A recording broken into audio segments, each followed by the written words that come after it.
2022 is going to be over before we know it, which means it's time to get your 2023 calendars ordered. What would you say if I told you that you could get a calendar with some of your favorite independent true crime podcasts, including Ye Olde Crime? Pre-order your copy at podcastcalendars.com and get $5 off your order by using our promo code OLDECRIMERS. That's OLDECRIMERS. And if you order before November 30th, you can get an additional 10% off. That's podcastcalendars.com, code OLDECRIMERS. Don't miss your chance to spend May with us, and we'll see you next time with another tale as old as crime. We are Cultivate. Cultivate. We are Cultivate.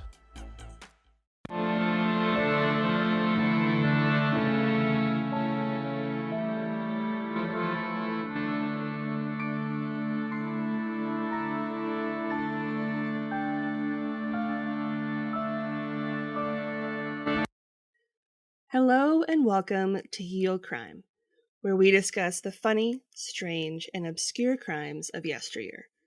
I'm your host, Lindsay Valenti, and joining me today is a special guest, Dom from the Horror House True Crime and the Macabre podcast. Hello, good afternoon / morning, depending on where you are. Maddie is super busy today because, per usual, I have waited till the absolute last second to record this week's episode.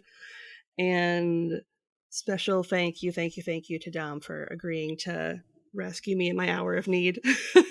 No problem. I couldn't let a fellow Cultivate family member, struggle. I had to jump in. Do his civic duty to save his fellow network podcaster. Before we start this week's episode, just a couple of notes. I wanted to give a special shout out to our newest patron, Jenna. So thank you for joining Jenna. our Patreon. It's very appreciated. We're happy you're here. And this is last call for the end of year sale that we're doing for the True Crime Indie Podcast calendar that we're a part of. The sale ends on New Year's Eve. Use promo code OLDECRIMERS, all one word, at podcastcalendars.com. Got something you want to say? Shoot us an email over at yeoldecrimepodcast@gmail.com. We'd love to hear your story ideas, see any gifts you send our way, or if you just want to say hello. We're pretty friendly. Speaking of friendly, if you'd like to have real-time conversations with us, consider joining our Discord over at the Cultivate Network. You can chat with us over at the Olde Crimers Cubby, or catch up with any of the other great creators that are part of the Cultivate family of podcasts. Just click the link in our show notes or over on our link tree to get started today. I thought, because you know me, I like to be a little too on the nose sometimes when it comes to our topics. I thought we would close out 2022 in a blaze of glory. Okay. By discussing the Great Fire of London. Oh. Oh. Okay. Oh, I'm psyched. I feel like I should know a lot about the subject, and they did actually teach us this in history in secondary school. American listeners are just like, what the hell is secondary school? I don't know what that would be in America. High school? High school, probably. Yep. Going to take a stab. I probably should have paid more attention. So I don't actually know that much, and I feel like I should give up my passport or something. I've just stripped myself of my citizenship. I was going to say, you can no longer call yourself an Englander. You're getting kicked off the island. I'll emigrate to America. It's fine. There you go. It's where 70% of my audience is anyway, so it's fine. We'll welcome you. Give you dual citizenship. But yes, I'm very excited. Yeah, this was a fun topic to dig into. It's been on my list for a while, and some of the sources that I used were very cool. So, speaking of sources, information was pulled from the following: a 2022 Britannica article, the British Library, Climate in Arts and History, Eyewitness to History, The Great Fire of London, Historic UK article by Ben Johnson. There's actually 2 of those. Okay. History.com, History in Numbers, London Fire Brigade website, Luminarium, the Museum of London, and 2 Wikipedia links. Wow. Yeah. It's only when you appear on someone else's show and they go through your sources that you realize I really don't research enough. Good Lord. Well, to be fair, like each of these had like just a little bit of information, so I kind of needed that many to kind of put all the pieces together. Yeah. I will say the Great Fire of London website was really, really cool, and it's interactive. So if you want to check that out after you listen to this episode, I highly encourage you to do so because it was super cool. Man, I need to go on that website. Yeah, like I might go back later and like explore it in a little bit more detail because I was like rushing through it, but I was like, this is really cool. Oh dear. So that's my ringing endorsement. And links to all these articles will be included in the show notes. Love. So as we've covered several times in the past, London has been the epicenter of some pretty awful shit throughout the years. Oh yeah. And in some cases quite literally, such as the Great Stink of 1858. Yeah. Which we covered in episode 62, and all of the stuff that went down at the Tower of London. Yeah. Which we covered in episode 82, and I would be remiss if I didn't mention the Whitechapel murders via Jack the Ripper, which are just a handful of all of the awful things that happened in London. London's been through it. I mean, like so Amy's first episode when she came on as co-host, we did the Black Death. We did an episode all about the Black Death. Oh, yep. And like I had sort of obviously I knew that you know 1600s London probably wasn't the place to be, but I didn't realize just how like disgusting it was. Like, people would literally like throw their buckets of shit out their window and onto the street. And like Amy like found a fact where like they would have to say look out below or look down below 3 times before they threw the bucket of shit. And essentially like if you didn't hear it after the 3rd time and you were still just chilling whatever they did in the 1600s, just like leaning against the wall for some reason, looking cool, and you didn't get out of the way, it's just like, well, that's your issue. Sorry. Then you brought it on yourself, really. And it's just like, what is this? Sanitary laws were obviously a big thing in 1600s London. Bloody hell. At least they gave you 3 warning shots instead of like just dumping it. That's true. Though I don't know. I might just be a dick about it and just be like, give 1, and if you don't hear it first time, well, you're just gonna get shoved and covered in shit, aren't you? Yeet. It's gotta go somewhere. You're the one underneath the window. This is your fault. It's not mine. Yep. It has to go to somewhere on the ground. So exactly. You're just standing in the place that it's going to land. Exactly. So today we're going to add another great to the list of not so great things that happened in England's capital, the Great Fire of London. Before we dive into how it started, I wanted to give you some context as to what was going on prior to the fire breaking out that kind of enhanced what ended up happening. Or added to why it became as awful as it was. Before the 1660s, homes and most buildings, which averaged around 4 stories high, which I did not realize. Damn. Were constructed using oak timber, with not much changing in the design from when they originally built a lot of them back in the Middle Ages. Very old and very woody. Yeah. Just say that. Which is perfect. Exactly. Well, it gets better because not only that, but the timber was coated in pitch, which is a flammable substance made from petroleum, coal tar, and also plants. London, what is you doing? What is he doing? And the roofs of these buildings were also mainly constructed with thatch, which consists of straw, reeds, or a combination of the two. That's wild. That's wild. So basically, like the first house from Three Little Pigs. Yeah, I was about to say. It's unfortunately, a wolf didn't come. It just got Yeah. set on fire. Yep. That's wild. I always find like just things in like the olden days, not to sound like a massive boomer. All the boomers listening, sorry. It's wild how things were like at one time. Even like, you take like the Wizard of Oz, for example, around that time period. Like people were just like, oh, asbestos is fine. That's not Yep. going to give me any issues. And it's just like now it's just like, yeah, probably snowing asbestos is not good. Let's just put it that way. And like Yep. obviously like now it's just like, why would you make a house out of all of that material? Yep. Yeah, exactly. Oh, dearie me. And obviously, cars weren't a thing yet, so the main Yeah. mode of transport was usually via horse or buggy. And due to this, several sheds and yards within the city limits housed a number of pack animals. Yeah. Animals that consumed copious amounts of straw and hay.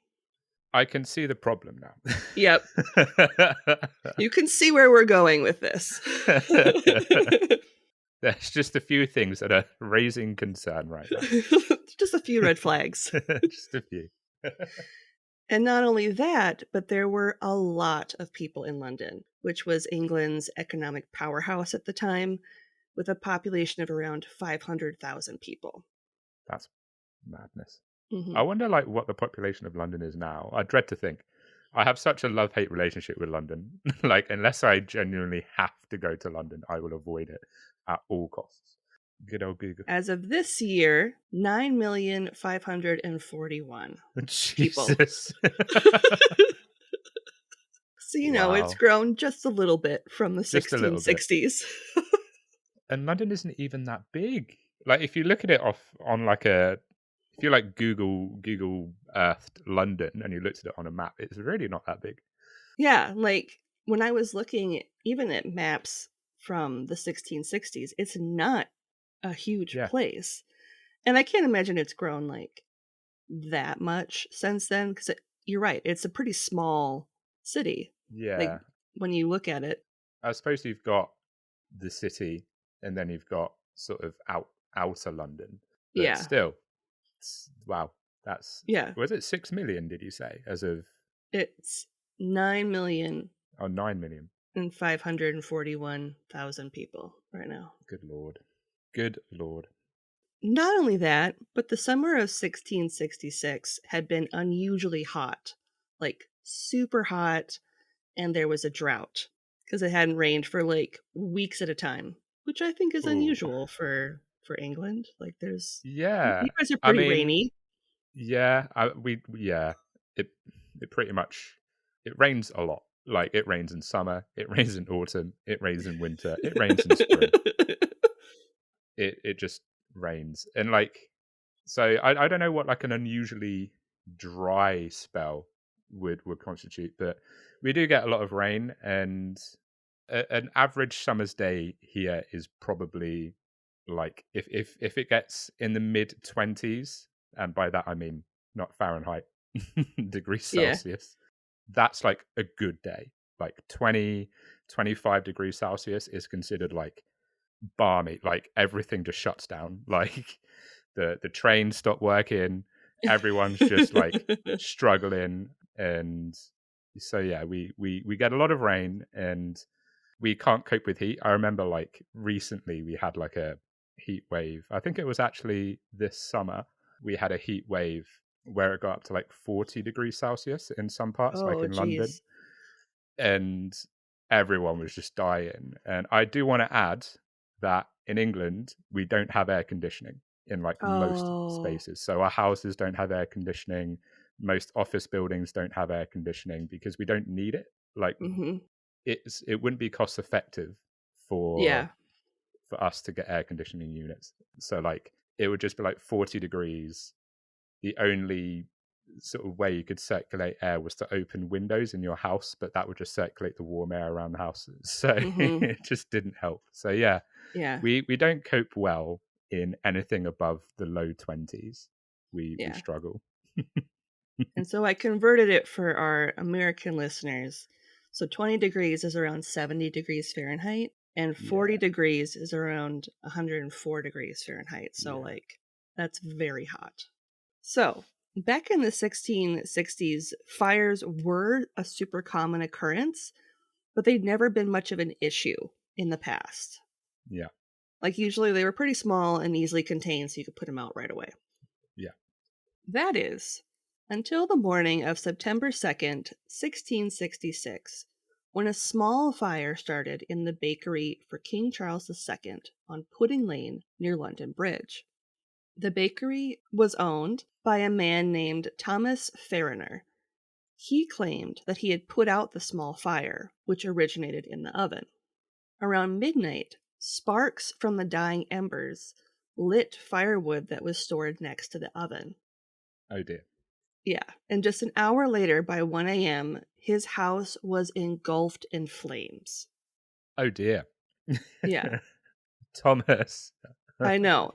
And although Thomas, his daughter Hannah, and his assistant T were able to escape by climbing out a window onto their neighbor's roof, their maid fell victim to the flames because she was too freaked out. She couldn't move. And she was the first person to perish in the tragedy. Oh, Thomas. I know. Oh dear. What a rascal. I know. I don't think he kept his job after that as the Can royal baker. Can you imagine? Just like, do you want to explain, Thomas? And he's just like, well, I was Oops. not in the shop at the time. I was away. It wasn't me. I was sleeping, and I blame my assistant. Imagine being Thomas, and like after all the destruction happened, you're just like, yeah, that was kind of my bad. Yep. Sorry. Yep. It took only 30 minutes for the flames to engulf Thomas's home and move next door to his neighbor Robert Tannington's house. Within the first hour, the sparks had spread across the street and ignited straw in the stables of the Star Inn. So we're starting off strong. Yeah, this fire has got out of control. Yep. Quick. When Sir Thomas Bloodworth, the Lord Mayor of London, was roused with the news of the fire at 3 a.m., he wasn't worried at all, having no real understanding of the scope of it, as he replied, quote, "Pish, a woman might piss it out," end quote.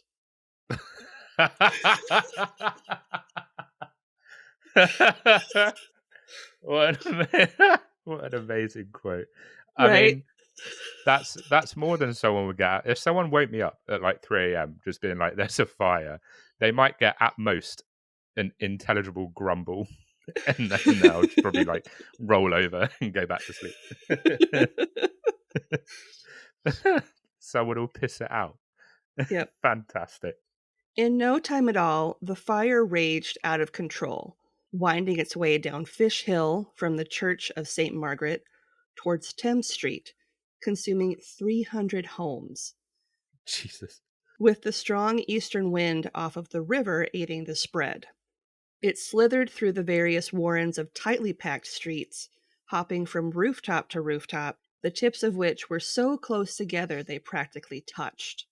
Once it reached the banks of the river, it quickly consumed the warehouses there that were full of combustible materials, such as lamp oil, tallow for candles, spirits, rope, and coal. Oh, great. Yep. Oh, no. This is just like, I'm trying. Oh, there's something in my mind now. But it's like, this can't get any worse. Yep. Well... Oh, no, now it can't get any worse. Yep. What's in the warehouses again? Fireworks. Yeah. Oh, no. no. Some warehouses quickly went up in flames or exploded, depending on what was inside. God damn. By 8 a.m., the fire had spread halfway across the London Bridge and was only prevented from spreading to Southwark on the other side of the Thames due to a gap in the bridge that had been caused by another fire 33 years earlier in 1633. What? What's fire got against London in the 1600s? What did London do to fire? For fire just to be like, you know what, London? Fuck you. Fuck you and your bridge. Oh dear. All efforts to control the blaze failed, with terrified homeowners and renters attempting to quell the flames with buckets of water. As the fire continued to wind its way throughout the city with no end in sight, the people of London understandably began to panic. Many were forced to evacuate their homes, burying or hiding whatever valuables they were unable to carry with them. Yeah. And I read somewhere that a lot of the people would move their stuff to, say, a church that was nearby. And then as soon as the fire approached the church, they're like, shit! And then they're running back to the church to try and grab their stuff and move it to another place. So it was like this game of kind of like hide and seek the valuables, where they're continuously moving it. Imagine, just like, where are the valuables? Oh, it's all right, Dave. They're in the church. It's fine. It's like, the fire is getting. Oh, that church, and it's like engulfed in flames. Oh shit! Shit. Just like the church that's like just about to be engulfed by fire, right? Yeah. So, fine, right? Where's the other church? At this time in history, there was no established fire brigade to combat the fire, and very little knowledge was involved in fighting the flames. The main tools that people used to try and fight the fire included leather buckets, axes, and water squirts. All of which, according to Jane Rugg, museum curator at the London Fire Brigade Museum, said, quote, had little effect, end quote. An axe. I'm just picturing this person just be like, I'm helping, and he's just chopping this fucking fire with an axe. Like, damn you, fire. She's like, what are you doing? Get a bucket. Why are you chopping it? The equipment was stored in churches, and residents were aided by local soldiers as they attempted to fight back the flames. This is my favorite. According to the Fire of London website, quote, squirts worked like very large syringes. The nozzle was dipped into a bucket of water, and the rod pulled out, sucking the water up. At least 2 people were needed to use it, one to hold the handles on each side, and another to push the rod in, squirting water out onto the fire. This was not a very efficient way of fighting a fire, end quote. Sounds like the least efficient way of fighting a fire I've ever heard. It's like bringing one of those cheap plastic squirt guns to to an inferno. Fucking old Jim there with his Super Soaker 2000. Don't worry, guys, I got this. Right, guys, stand back. The real help's here. Oh, dear. Meanwhile, the citizens of London started a mad dash for the River Thames as they attempted to escape the blaze via boat. Others fled to the hills of Hampstead, Highgate, and Moorfields on the outskirts of the city, where the fire could be seen from up to 30 miles away. Wow. Goddamn. I think I have seen I'm assuming it's a painting. I was about to say I've seen a picture, and I was just like, dog, 1666. Definitely not a picture. I have seen like a painting. Yeah, like everything is just engulfed. Mm-hmm. I can imagine you could see that for quite far. Yeah. As happens today whenever a disaster takes place, citizens from surrounding villages came to view the blaze for themselves. Of course. Two of those who came to watch the devastation were Samuel Pepys and John Evelyn, who were both diarists, aka they kept detailed diaries that would later go on to be published. And they wrote dramatic and in-depth accounts of the events that took place over the next few days. John Evelyn, born October 31st, 1620, was an English writer, horticulturist, bibliophile, and diarist. He is most famously known for his writings on the scientific and technological developments that took place in the 17th century and how these linked to the social and economic progress of the people of the day. Fancy. Very fancy. Samuel Pepys, who was born February 23rd, 1633 in London, was a naval administrator in addition to being an English diarist. At the time of the fire, he was 33 and lived near the Tower of London. He also worked as a clerk of the Privy Seal, which is the person who works with the reigning monarch and keeps track of all the authentic official documents that they sign. Okay. So they're kind of in charge of like managing the royal seal and the documents that are signed. Yeah. Having been made aware of the fire, he rushed to Whitehall around 11 a.m. to inform King Charles II of it. Samuel is noted as saying to the king, quote, "Unless His Majesty did command houses to be pulled down, nothing could stop the fire," end quote. Yeah. The king quickly ordered all the homes that were in the path of the blaze to be pulled down in an effort to create a fire break. Done with hooked poles, the strategy unfortunately had zero effect, and the fire continued to overtake the felled buildings. Samuel was instructed to relay the message to the Lord Mayor, and he noted in his diary, quote, "At last met my Lord Mayor like a man spent, with a handkerchief about his neck. To the king's message he cried like a fainting woman, 'Lord, what can I do? I am spent. People will not obey me. I have been pulling down houses, but the fire overtakes us faster than we can do it," end quote. Wow. This is the same guy that was like, a woman can piss this out and it'll be fine. Man's definitely changed his stance now. Yeah. Now that he's seen like the entire city just up shit creek, he's just like, Yeah. Disregard my earlier advice. My bad. When I said she could piss it out, what I meant to say was, we're fucked. Yeah. By the time his royal command had reached the trained bands of London, the fire was too out of control to stop. In his diary from Monday, September 3rd, 1666, Samuel wrote, quote, "About 4 o'clock in the morning, my Lady Batten sent me a cart to carry away all my money and plate and best things to Sir W. Ryder's at Bednall Green, which I did, riding myself in my nightgown in the cart. And Lord, to see how the streets and the highways are crowded with people running and riding and getting of carts at any rate to fetch away things," end quote.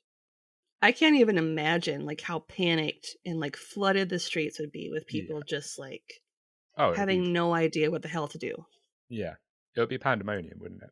Like it would just be, obviously there would be no control. It would just be a free for all of people trying to get where they need to go, and there's probably, hysteria as well in the street, and it would just be an absolute mess.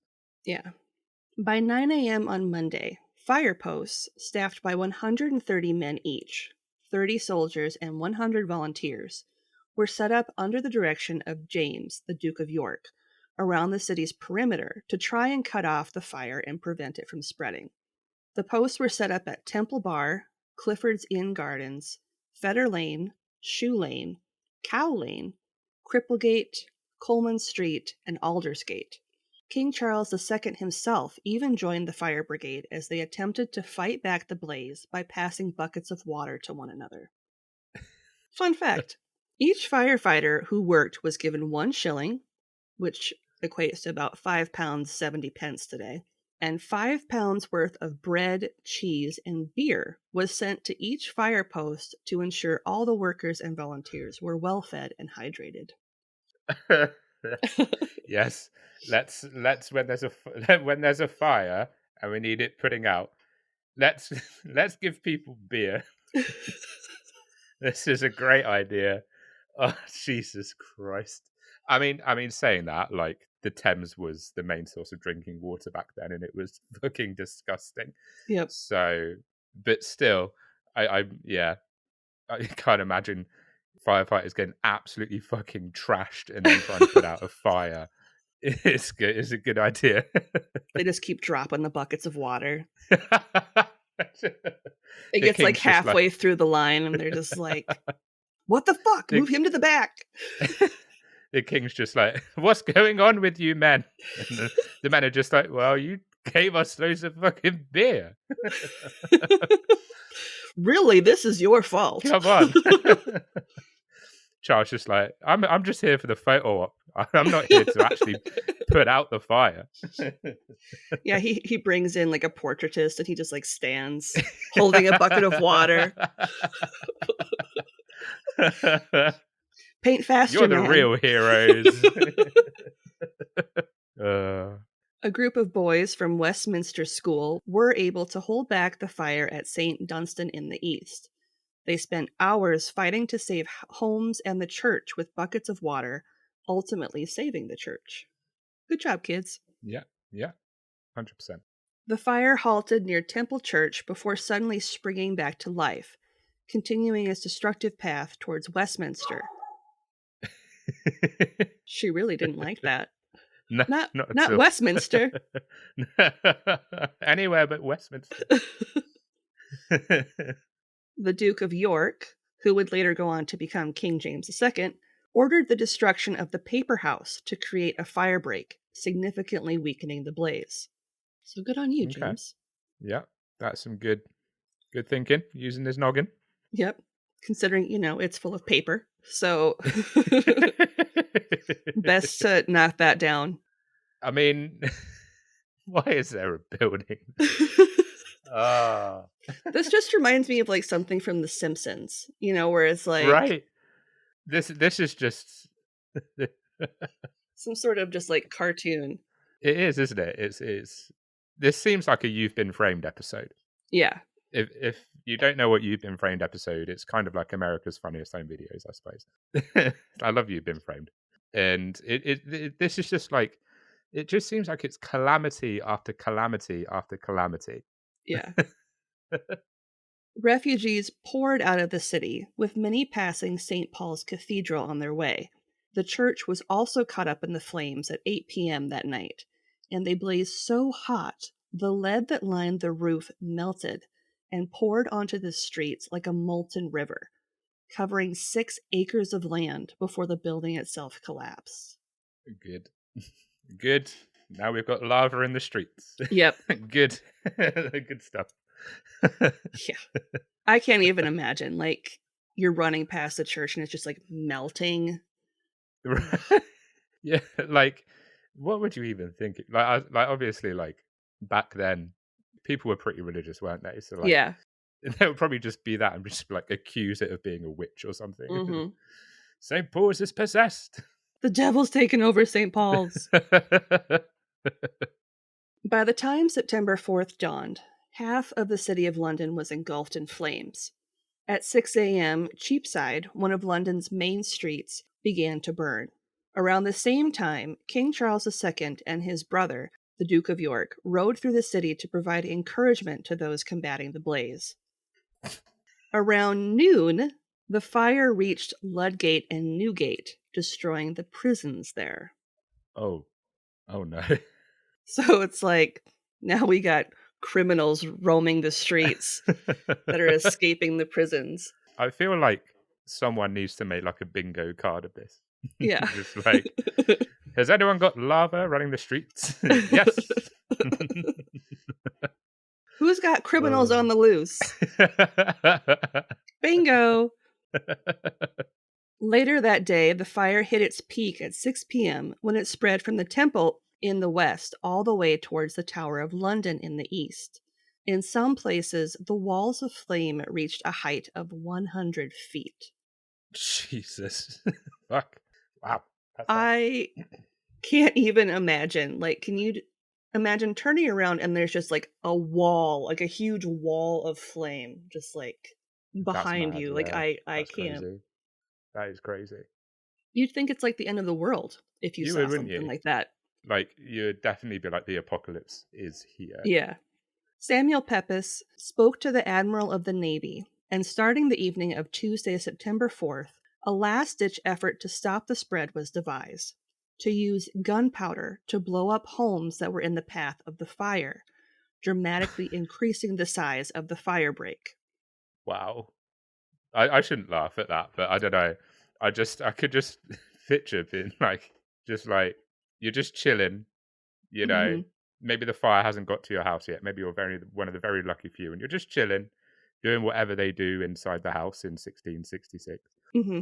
And you're just like, someone just comes to you and be like, so sorry to interrupt your your very pleasant evening, but I don't know if you've noticed there's a bit of a situation going on.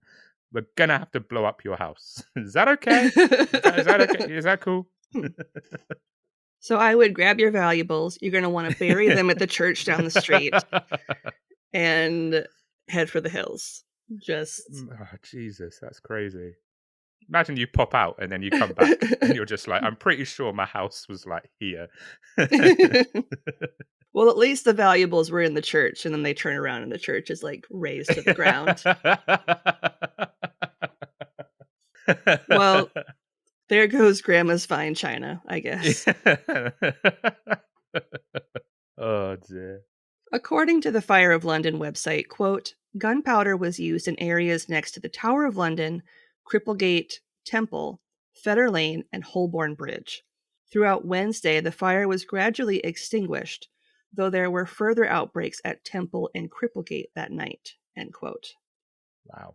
As you can imagine, the explosions had an unintended side effect of causing many Londoners to believe that in addition to their homes burning to the ground, they were now also under attack by the French.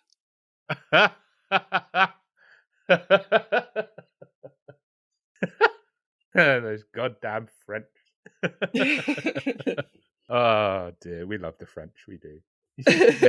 Maybe not during this time period, but Not back then, but not back then. But we're chill now. We vibe. Yeah, We're cool. we're cool. We both love cheese. We both love bread. It's fine. That's it. Plus, they have Disneyland, and There I you go. can't be mad at them for that. The Tower of London was spared the flames' wrath, and the fire was slowly battled back thanks to a change in the wind's direction around 11 p.m. on September 4th. That night, the fire was successfully stopped at Temple, Holborn Bridge, Pie Corner, and Fetter Lane Corner. By the following day, on September 5th, the fires were all but extinguished. Regardless, the king was evacuated from Whitehall and relocated to Hampton Court around 6 a.m. By the middle of the day, Samuel Pepys was able to walk through sections of the ruins. That evening, small fires continued to break out, specifically near Temple, Shoe Lane, and Cripplegate, and for several days following the start of the blaze, the ground continued to be too hot to walk on. Wow, Jesus. Yeah. By the end of Thursday, September 5th, 8 temporary markets were set up around the city to provide food for all the residents who had been made homeless by the fire. On September 6th, the final fire was isolated near Bishopsgate and contained around 5 a.m. After 4 days of ash and flame, only 1/5 of the once large city was left standing. I didn't realize it was that. I didn't realize that much got burned to the ground. I thought it was less than that. But that's wild. Mm-hmm. So that's pretty much the entire city, isn't it? Just gone, wiped out. Yeah. The blaze had claimed roughly 13,200 homes, as well as nearly all the civic buildings in the city, leaving 436 acres of land destroyed, including 80% of the city proper. Wow. Jeez. Yeah. Astonishingly, there were only 16 human casualties reported. Only 16? Only 16. That's crazy. Yeah, that's wild. That's why when you think of like how much damage that did to buildings and how much land got destroyed, only 16 lives were lost. Yeah. Like, I would have said far, far more than that. Yeah. Yeah, I thought there was going to be like thousands of people that were dead. And so when I read that, I was like, I mean, it's awful that 16 people died, but like considering how much more could have died. Yeah, exactly. Like, 100%. That's amazing. Absolutely. By the end, around 100,000 of London's residents were homeless, with a number of buildings left as burnt-out husks, including 87 of 109 parish churches, the Royal Exchange, Guildhall, St. Paul's Cathedral, several markets, 57 guild halls, and of course the jails. Yeah. It's believed that by Sunday afternoon, that first day of the fire, 100 homes caught fire each hour. Jesus Christ. By Monday, so the next day, half the city of London was destroyed. That's crazy. And here's a terrifying fun fact.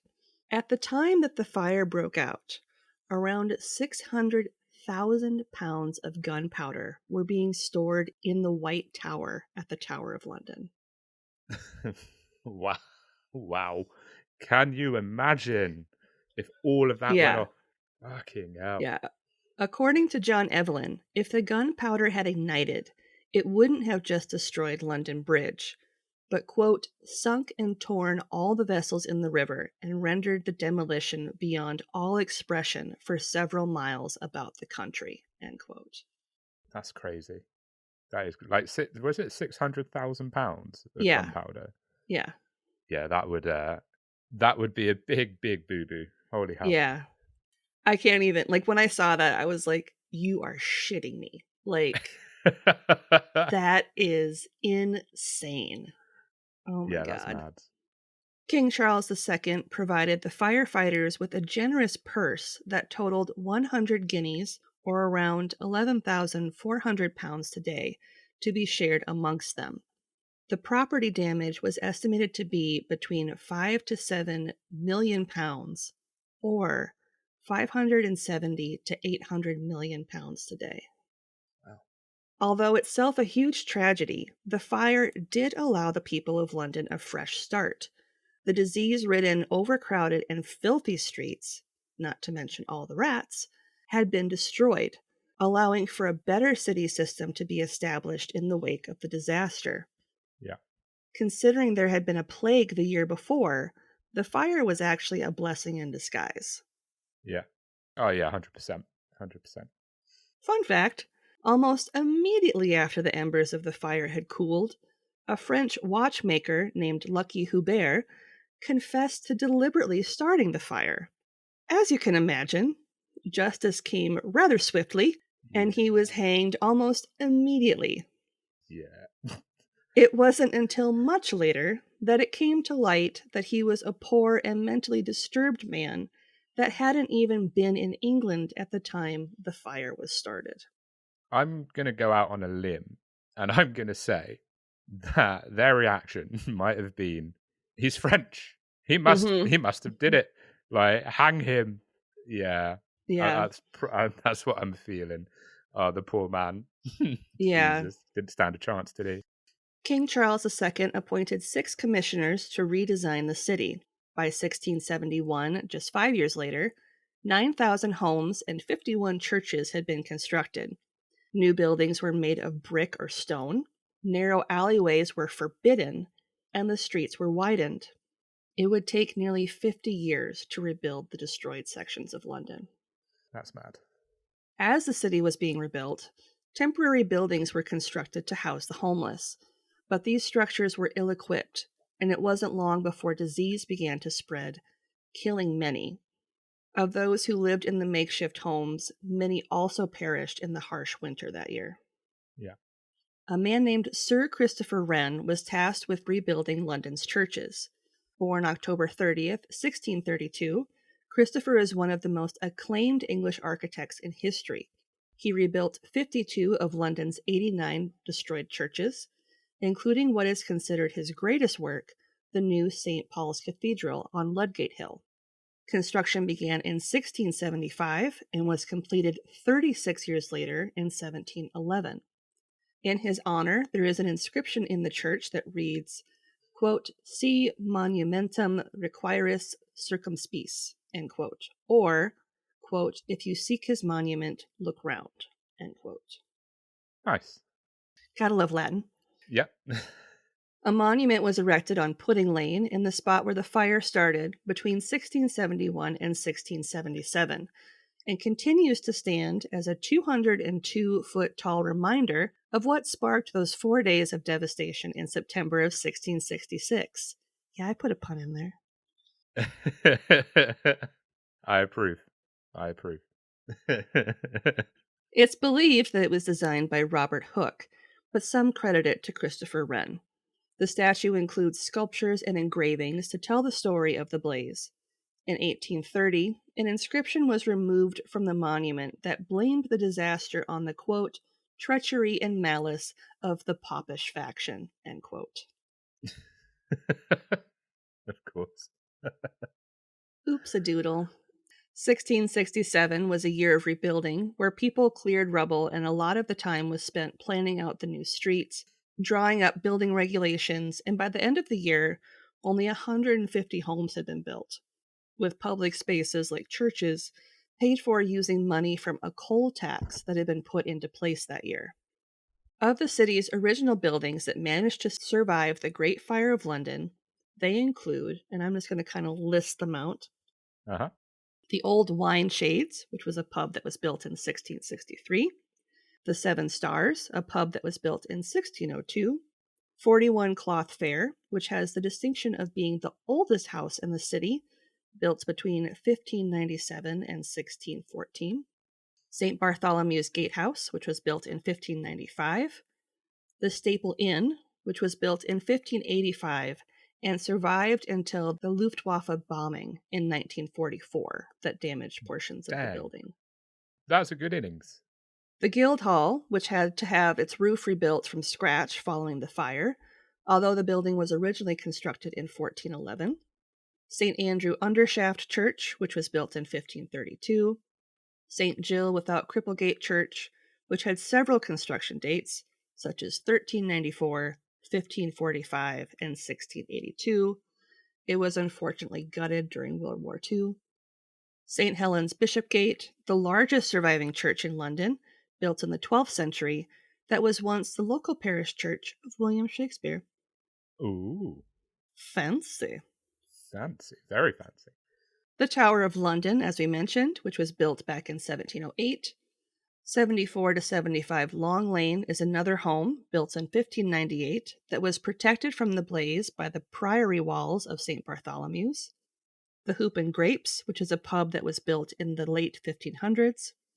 St. Etheldreda's Church, which is one of the oldest buildings in the city, built in the late 1200s, and one of only 2 buildings that date from the reign of King Edward I. Mm-hmm. The Old Curiosity Shop, which was built in 1567 and noted in Charles Dickens' tale, aptly named The Old Curiosity Shop. Prince Henry's Room is a townhouse that was built in 1610. In the 1600s, it was the home of the Fountain Inn Tavern. All Hallows by the Tower, which is a church that was reconstructed in 1658, although it's been in that same spot since 675 CE. Wow. Right? I had to double check that because I was like, that doesn't seem right. But it's right. That's crazy. Yeah. Yeah, we our history goes back a long way, people. Yeah. A long, long way. 229 Strand, which is a townhome built in 1625, located where the Strand and Fleet Street meet. And lastly, St. Olave Hart Street, which is a church built in 1450. It was saved from the fire thanks to Sir William Penn, who asked men from the nearby naval yard to demolish the surrounding homes to create a fire break. Mm-hmm. Interestingly, the bulk of the buildings saved just happened to be places of worship. Yeah, I was about to say there was a lot of churches in that list. Yep. A lot of churches.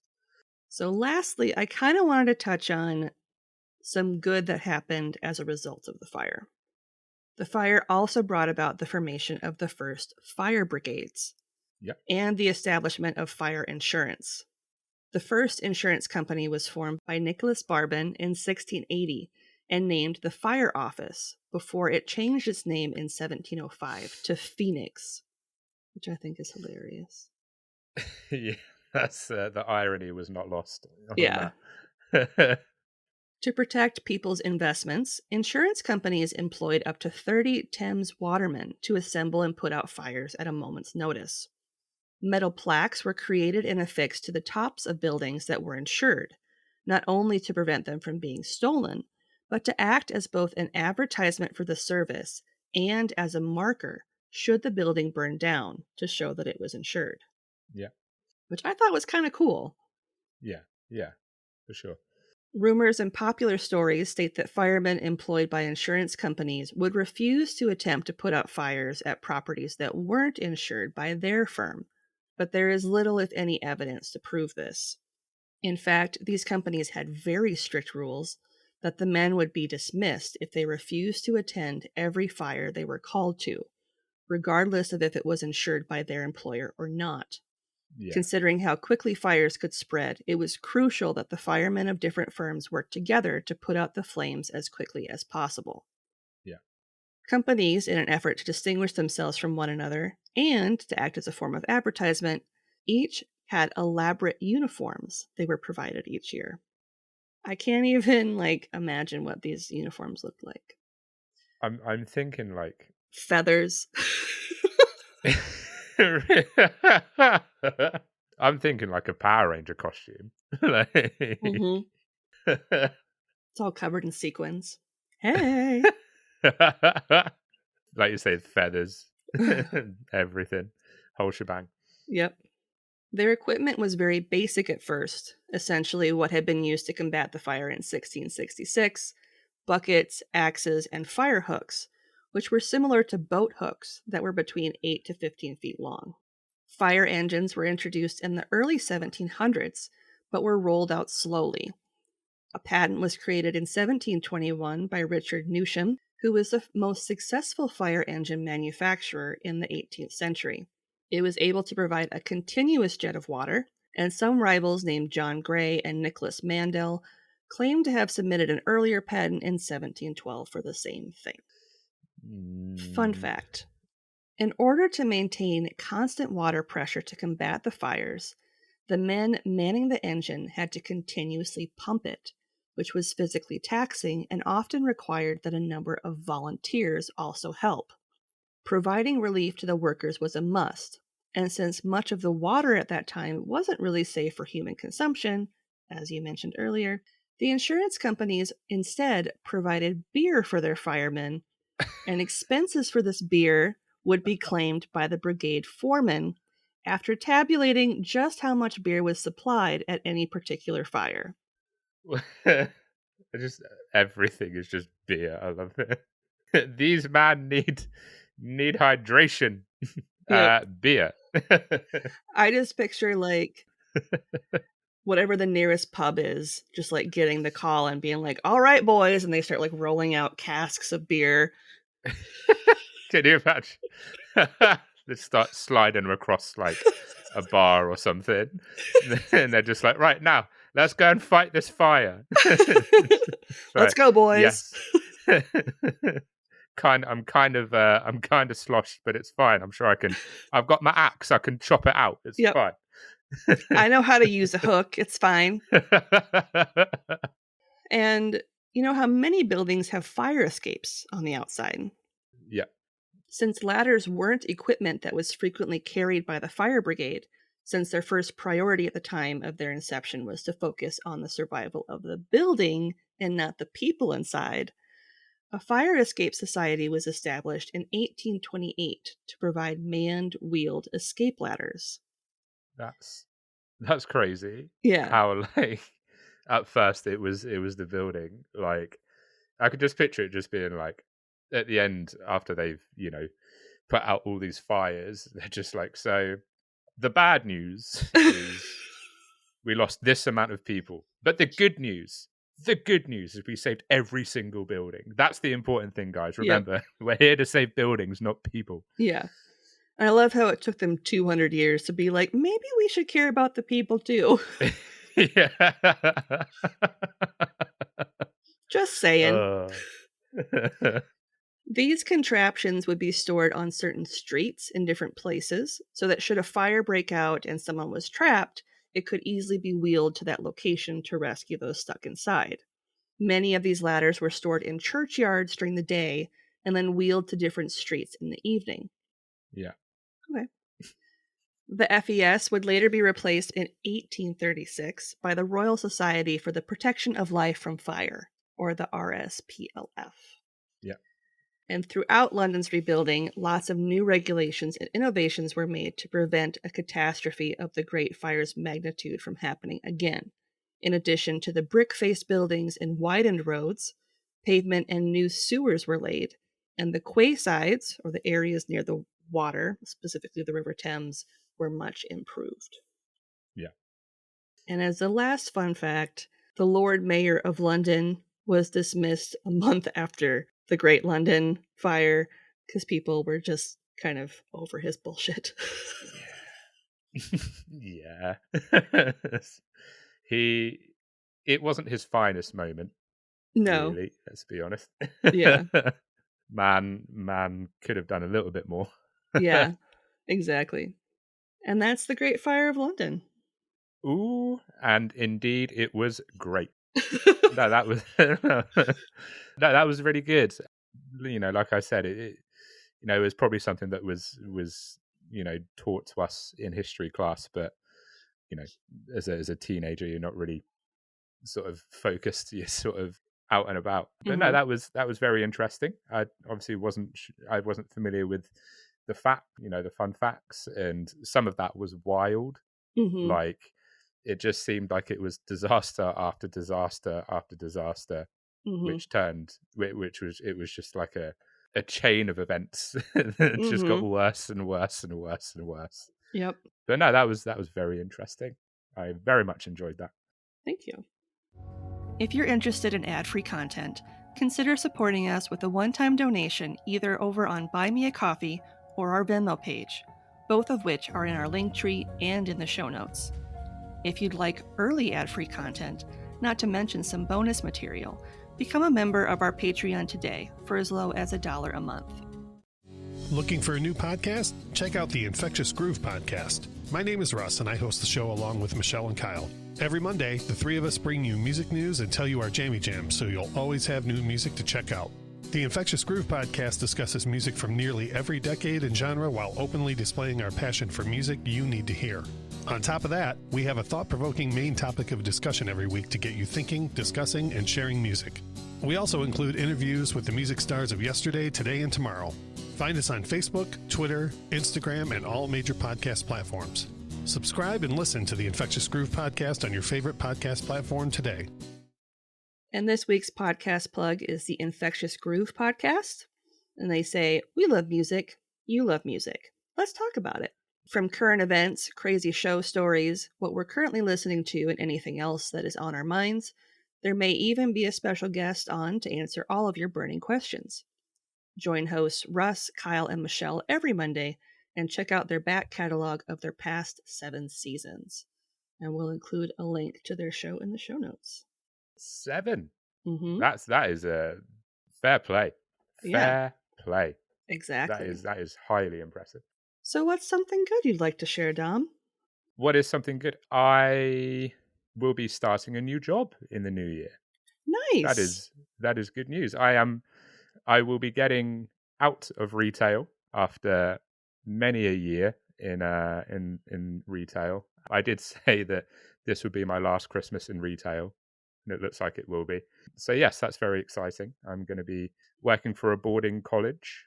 Where I live, there's like an international boarding college. So I'll be working there, and that should be hopefully once, the DBS/police check comes back and references have been contacted and all that stuff, the wheels will be in motion, and hopefully, in the next sort of 2 or 3 weeks I'll be starting. So yeah, very good news. I'm very happy for you. That's cool. Thank you very much. what about you?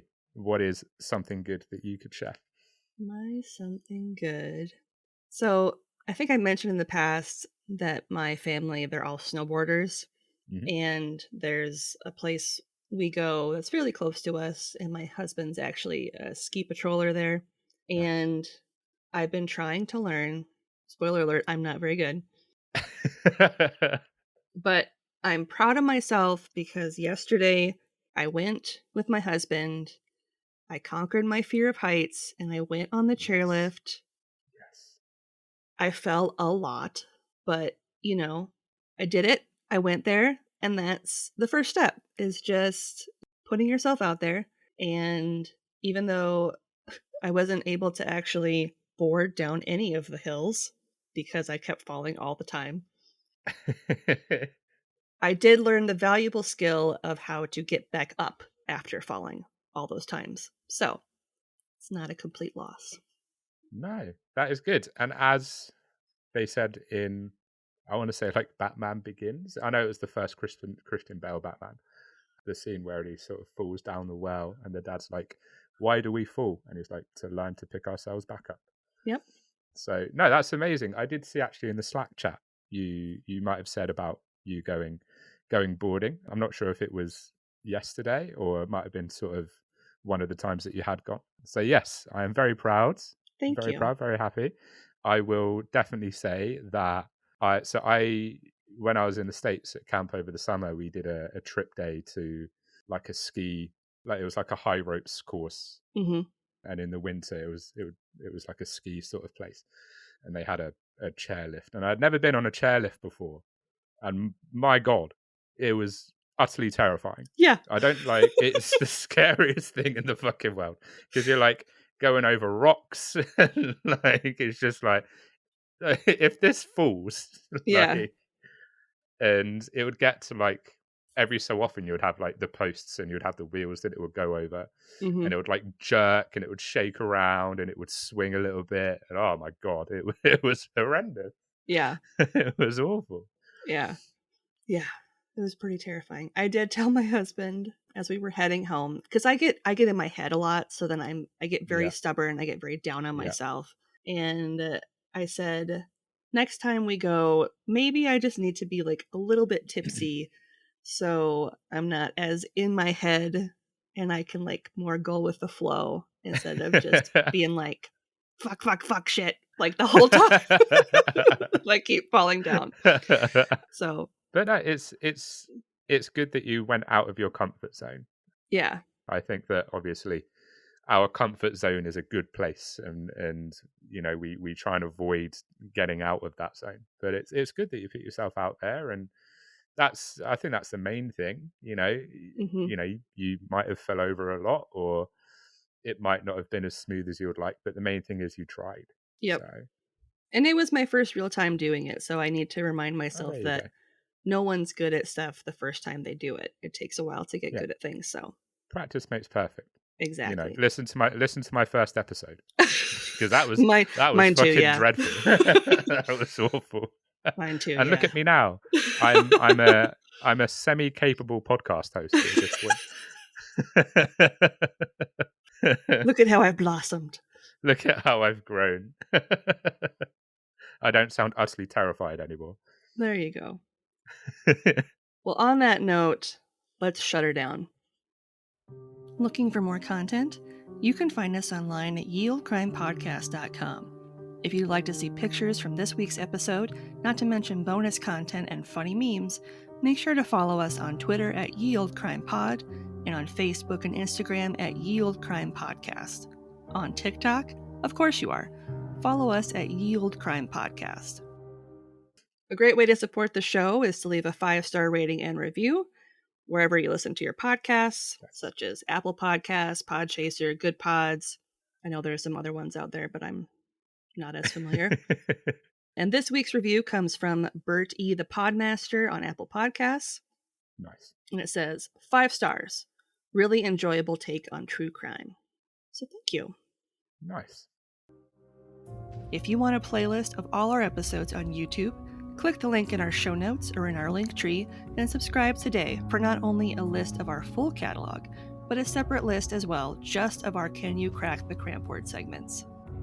I don't know when the next TeePublic merch sale is. I used to get emails. I don't know anymore. But when I find out, I'll put it on the socials, and then you can be like, oh, it's a sale. And it'll be like a nice little surprise. It's a fire sale. But they won't actually be on fire and ashes when you get them. No one will be trying to put it out with an axe. It's all going to be fine. Or by peeing on it, I guess. Or by peeing on it. It's not like when you get stung by a jellyfish. Oh. And on that note, as always, I'm Lindsay. And I'm Dom. And we'll see you next time with another tale as old as crime. Awesome. I got that right. You did.